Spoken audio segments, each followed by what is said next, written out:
একটা রিপোর্ট দেখে ভালো লাগলো।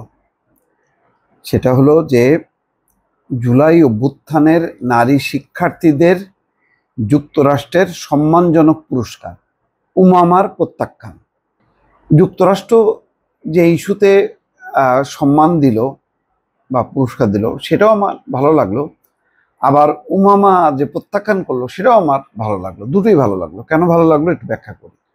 ব্যাখ্যা করছি এই কারণে যে বাংলাদেশের এই গণ অভ্যুত্থানকে, যেমন আমাদের প্রতিবেশী রাষ্ট্র ভারত, তারা এটা মনে করে যে এটা জঙ্গিদের একটা উত্থান, মৌলবাদীদের উত্থান, খিলাফত প্রতিষ্ঠার একটা সূচনা, এইভাবে বিকৃত করে। তারা এই অভ্যুত্থানকে প্রশংসা করে না, বরং সংখ্যালঘুদের উপর অত্যাচার নির্যাতন এইভাবে বলার চেষ্টা করে, যেটা আওয়ামী লীগ বা শেখ হাসিনা বলেন। তো সেই জায়গায় যুক্তরাষ্ট্র এই জুলাই অভ্যুত্থানে সাহসী নারীদের ভূমিকাকে প্রশংসা করছে।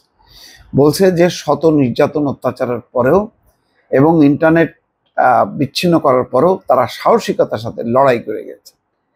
সেই কারণে তারা উমামাকে একটা সাহসিকতার পুরস্কার দিচ্ছে। আবার উমামাও দেখেন যে এটা প্রত্যাখ্যান করছে। কেন প্রত্যাখ্যান করছে? এই কারণে যে ফিলিস্তিনিদের প্রতি যেই গণহত্যা চালাচ্ছে নেতানিয়াহু, এবং নেতানিয়াহুর প্রতি যেই সমর্থন যুক্তরাষ্ট্রের, সেই কারণে তিনি এটা প্রত্যাখ্যান করলেন। তো যুক্তরাষ্ট্রের একটা সম্মাননা, যেটা মার্কিন পররাষ্ট্রমন্ত্রী নিজে এই সম্মাননা দেবেন, সেটা প্রত্যাখ্যান করা, এটা কিন্তু মানে খুব দৃঢ় মানসিকতা এবং লোভ লালসা মুক্ত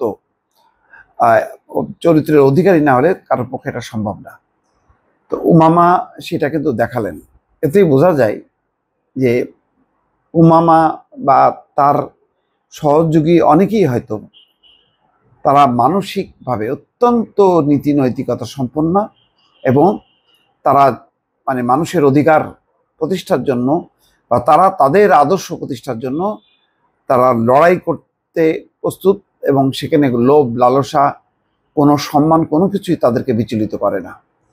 এই কারণে আমার বলছি যে যুক্তরাষ্ট্র যেমন এই অভ্যুত্থানকে একটা স্মরণ করলেন একভাবে, আবার উমামাও যেই যুক্তিতে প্রত্যাখ্যান করলেন, এতেও বোঝা যায় সে একটা দৃঢ় চরিত্রের অধিকারী। যুক্তরাষ্ট্রের সম্মানজনক Madeline Albright honorary group award পাচ্ছেন বাংলাদেশে জুলাই গণঅভ্যুত্থানে অংশ নেওয়া নারী শিক্ষার্থীরা। মানে একজন না, উমামা না, উমামার মতন আরো অনেকে। আন্তর্জাতিক নারী সাহসিকা পুরস্কারের পাশাপাশি এই সম্মাননা দেয় যুক্তরাষ্ট্র। তো এটা মানে বিশ্বব্যাপী নারীদের অধিকার মর্যাদা পুনঃপ্রতিষ্ঠা বা লড়াই সংগ্রাম যারা করছে তাদেরকে উৎসাহিত করার জন্য যুক্তরাষ্ট্র এটা দিয়ে থাকে। শুক্রবার যুক্তরাষ্ট্রের পররাষ্ট্র দপ্তরের ওয়েবসাইটে এই পুরস্কার ঘোষণা দেওয়া হয়। আগামী 1 এপ্রিল, তার মানে আর একদিন দুদিন পরেই, পররাষ্ট্র দপ্তরে মার্কিন পররাষ্ট্রমন্ত্রী মার্কো রুবিও ও মার্কিন ফার্স্ট লেডি মেলানিয়া ট্রাম্পের আয়োজনে বিজয়ীদের এই অ্যাওয়ার্ড দেওয়া হবে। মার্কিন পররাষ্ট্র দপ্তরের ওয়েবসাইটে প্রকাশিত ঘোষণায় বলা হয়, 2024 সালের জুলাই আগস্টে বাংলাদেশে দমন পীড়নের বিরুদ্ধে ছাত্র আন্দোলনে সাহসী ভূমিকা পালনকারী নারী শিক্ষার্থীদের এই পুরস্কারে ভূষিত করা হয়েছে। ভালো, এখানে দমন পীড়নের সাহসী ভূমিকা পালন করছে, কিন্তু ফিলিস্তিনিদের পক্ষে ভূমিকা পালনের জন্য যুক্তরাষ্ট্র জুড়ে মানে শিক্ষার্থী শিক্ষক তাদের বিরুদ্ধে যে অভিযান চালাচ্ছে, এটা তো আবার মিলল না। যাই হোক, এখানে বাংলাদেশের এই আন্দোলন কিছু আসে যায় না, এটা মার্কিন স্বার্থের বিরুদ্ধে না, সেই কারণে এটাকে তারা স্বীকৃতি দিচ্ছে। এখানে বলা হচ্ছে যে তারা হুমকি এবং সাহসিকতার ঝুঁকি থাকা সত্ত্বেও আন্দোলন চালিয়ে গেছেন, গ্রেপ্তার এড়াতে উদ্ভাবনী উপায়ে সংগঠিত থেকেছেন এবং ইন্টারনেট বন্ধ থাকা সত্ত্বেও বিক্ষোভ অব্যাহত রেখেছে। বাংলাদেশি নারী শিক্ষার্থীদের এই অর্জন অভিনন্দন জানিয়েছেন অন্তর্বর্তী সরকারের প্রধান উপদেষ্টা মোহাম্মদ ইউনূস।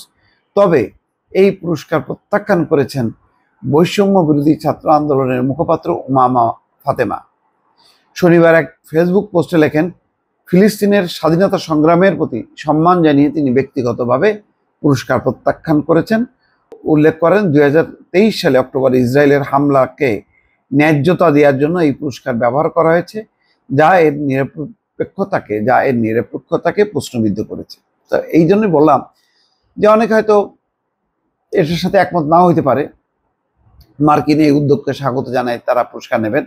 কিন্তু উমামা ফাতেমা যে প্রত্যাখ্যান করলেন, এটা আমি মনে করি যে খুব উল্লেখযোগ্য ঘটনা। তার একটা দৃঢ় চরিত্রের এবং কতখানি সে লোভ, সম্মান, বিশেষ করে মার্কিন যুক্তরাষ্ট্রের মতন দেশের একটা সর্বোচ্চ একটা পুরস্কার সেটা প্রত্যাখ্যান করার মতন যে মানসিকতা অর্জন করছে, অবশ্যই এটা ধন্যবাদ পাওয়ার মতো। দর্শক ভালো থাকবেন, আল্লাহ হাফিজ।